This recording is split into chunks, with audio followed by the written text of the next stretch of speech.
because that's stressful and that's not good. Yeah. B, I mean, people spend way too much time at coffee shops. That's just absolutely baffling to me, because you're not getting better at a coffee shop. I don't care what you're thinking about. But and if you're going to do a coffee shop ride, I mean, do it with it's social, so that's good social support and great for friendships. But maybe before the ride, not when you're wet and going to get a cold or virus. And definitely not in between the ride as a park up brew stop for an hour and 45 minutes, with a hamburger. You're speaking so they're two things. Yeah, I don't really do brew stops like that, just because I remember, the one thing I was lucky to have in my career was Aldo Sassi, who was probably the most famous coach in the world. He was the head coach of the MAPE team and coached Cadel and all of these guys. And he started doing some work with the Aussies, and he just called me one time and just said, I can't believe how much time they spent 3 days out from the world road champs and they're in the coffee shop for 45 minutes. And he was beside himself. So there's that. And then I think the third thing is that most people are working full time, and I admire anybody that's training pretty significantly with doing that. So I think the one thing that you've got to be sure to be doing is to be regular every day. So if you always get up early, then you've probably always got to get up early and train, and then you've got to go to bed early as well, so that 5 a.m. training doesn't feel like it's long to get up for. Because if you're waking up particularly early and your body's not on and your power, you're probably better off recuperating. So it's finding that balance between thinking you're a staffer, getting up early and actually giving your body the rest to make sure you can do the adequate training. I think the other thing is when there's only a small window to train, that you think about doing it wisely as well. So if it's raining one day, then, and you're meant to be doing an ergo the next day, then maybe you should be wise enough to be able to swap that around so that you can do the ergo on the day and use the sun for the day that you've got to do your road Ks, just because, I think everybody knows if you do, in winter time, you're out training in the wet, your power's down, nothing works quite as well, you're a little bit less motivated, and your average power or TSS score is going to be down. So I think being flexible like that. And I think the other thing is, the one thing I have noticed over the few years is it looks like people are starting to look at that TSS score and average heart rates and average power in rides as well. And that seems to be trending upwards, which is really good, because if you've only got 10 hours a week on the bike, there's really no point sitting in a bunch at 30k an hour on beach road doing 28k an hour, because that's just going to make you get slower, I think. So I think overall it's about, then picking your goals and working towards your goals. If you're 80 kilos, don't try and winter right. Well, somebody at 80 kilos probably has done that. So, but you get my drift. Work towards your strengths. If it's time trialing, focus on that. Make sure your weaknesses aren't too much of an Achilles heel. Ride hard when you can. Reorganize your training to suit yourself and to suit your health. Look after yourself by sleeping well, eating well. Avoid any fads as well. They're never good for anybody. And make sure you've got the right people around you to help with your goals. Couldn't have asked. Don't know what else I could really think about. Could have asked for a more perfect answer. I think you summarized our entire TriVelo motto in about 5 minutes then, and our last, 10 or 15 podcasts worth of topics. You've just nailed on the head. So that's really good. I have a couple of questions finished, and I'm sure, Dad, you have something as well. Your best lesson from your coach that you were ever taught? Like you said, one of the best coaches in the world. What's the best lesson you got? That's a tough one. He got angry at me for playing tennis once, and it was with his son, which I thought I was just being a nice guy playing tennis with his son. I got in trouble. I don't think you're allowed to do too much. If you really want to be good at cycling, you have to focus on cycling. That was his motto. I'm not sure I believe in that totally, so I'm not going to 100% give you that one just yet. Hold on, let me try and think. Yep.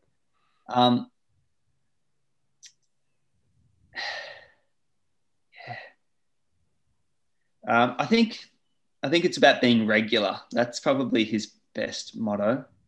Don't be extreme. Ride at the same time every day, sleep at the same time, wake up at the same time. Yep. Eat a normal amount of food that's really healthy. Eat your extra calories that's not a normal person on your bike ride. His was about just making sure it was never something massive or something that writes you off or a new fad diet or doing anything crazy. It was just be regular. Such a good answer, Will. And look, anything extreme, we've got the motto, it's unsustainable, and it is in life. And it doesn't matter if you're on the bike or whether you're at work, doing a medical degree. If you go extreme, you lose the thought process anyway. You need to get up and walk around and clear your head. There's so many good examples of extreme activity is unsustainable, whether you're trying to lose weight, in 1 week instead of 6 months, or trying to become a better bike rider in 3 weeks instead of a year. It's the same story every time. My question at the end would be, do you still have the passion to ride your bike? And it's always intrigued me when I talk to guys who've been at the top of their game, and do they still love riding their bike? And not in a competitive way. I mean, just going outside in the hills on a beautiful day with the sun shining on your back. Do you gravitate to that still?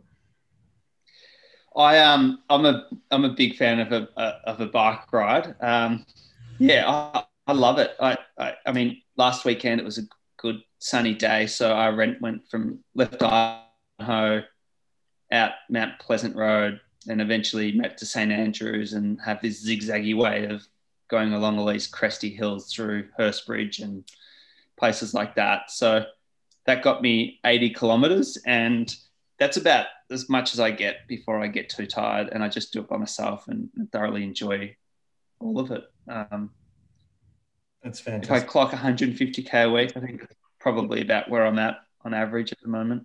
I'm so glad to hear you're still riding and you have the passion. And it is a shame a lot of the time where you see some guys who have been, I think about Herb Elliott as an example.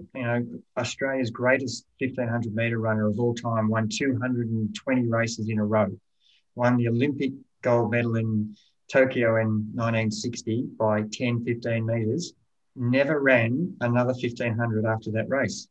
Was 20-something years of age, had the world at his feet. And it always intrigued me when I always look at successful athletes and what are they doing, and are they still running? Are they still riding? If they're soccer players, do they still kick around the park? It's always an intriguing question. And it's great that you still have the passion, and that's probably why you were successful anyway, because you loved doing bike riding, and that's great to hear that. Really. One more of those examples of people who will succeed because they love doing what they do. And if you are really talented at something, you still don't like doing it, you're probably not going to be as successful anyway. Yeah, that's 100%. You've got to choose something that you want to do every day, because even how good success is, if you're not enjoying the process, it's not really a fun journey to look back on anyway. I mean, I'm sure there's a lot of athletes, they might get to the top, but if you didn't enjoy anything, you're probably not going to be that fond of a gold medal anyway. Yep. Whereas I get to look back on my C grade Tour of Bright as pretty bloody good victory. And one of my favourites, I still got the yellow jersey up there in my grandparents' house.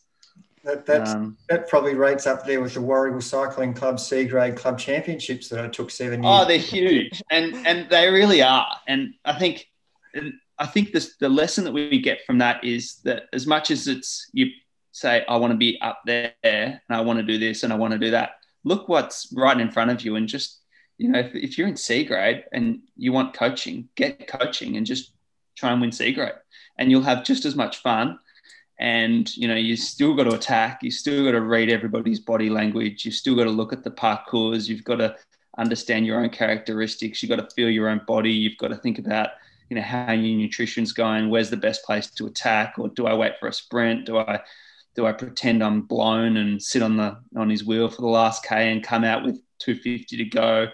Do I wait till 50 meters to go, or do I, do nothing and then hit him with 600 meters to go when he's, looking at what gear he's in? I mean, all of these things, your mind gets to constantly figure out, how to take, a bloody good race and, like a little chess game, make it your own chess game. So I think that's probably my take-home message, is that, the little wins or the little competitions, whether you win or not, is irrelevant. It's about enjoying the process. It's about, training for something, setting goals, getting the most out of yourself, and having fun along the way. And if you win, that's great. If you don't, it doesn't matter. And it doesn't even matter what grade you're in.